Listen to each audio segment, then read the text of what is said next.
ജില്ലയിൽ തന്നെ പല 100 മീറ്റർ 500 മീറ്ററിൻ്റെ ഉള്ളിലായിക്കൊണ്ട് ഓരോ മാർക്കറ്റുകളും പുതുതായി കടന്നു വരുന്നതിൻ്റെ ഭാഗമായിട്ട് തന്നെ വലിയങ്ങാടിയുടെ കുത്തക അവസാനിച്ചിരിക്കുകയാണ്. അപ്പോൾ മേഖലക്കകത്തുള്ള തൊഴിൽ എടുത്തു പോകാൻ ഇപ്പോൾ തൊഴിലാളികളെ പുതുതായി ആരും തന്നെ ഇങ്ങോട്ട് കടന്നും വരുന്നില്ല.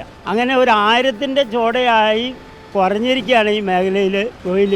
എന്നാൽ മറ്റു മാർക്കറ്റുകളെ അപേക്ഷിച്ച് കൂലിയും കുറവാണ് ഈ മേഖലക്കകത്ത്. അതിൻ്റെ ഭാഗമായിട്ട് തന്നെ വേണ്ടത്ര അധ്വാനത്തിനനുസരിച്ച് വേതനം കിട്ടാത്തതിൻ്റെ ഭാഗമായി ഈ മേഖലയിലേക്ക് പുതിയ തലമുറ കടന്നു വരുന്നില്ല. പഴയ തൊഴിലാളികൾ റിട്ടയർ ചെയ്ത് പോയിട്ടും അവരെ വീണ്ടും വിളിപ്പിച്ച് അവരെ കൊണ്ട് തൊഴിലെടുത്ത് മുന്നോട്ട് കൊണ്ടുപോകുന്ന സ്ഥിതിയാണ്. തൊഴിലാളികളെ ഒരു പണിമുടക്കിലേക്ക് കൊണ്ടുപോകുന്ന രീതിയിലേക്കാണ് ഇവിടുത്തെ ഉടമ സംഘങ്ങൾ നിലവിൽ പോയിക്കൊണ്ടിരിക്കുന്ന രീതി. നിരവധി തവണ സമരം ചെയ്ത ചരിത്രമുണ്ട് ഈ വലിയങ്ങാടിക്ക്. കാലം മുന്നോട്ട് നീങ്ങുന്തോറും ചെയ്യുന്ന ജോലിക്ക് കൂലി വർദ്ധിപ്പിക്കാൻ വേണ്ടി ആ സമരചരിത്രം ആവർത്തിക്കുകയാണ്.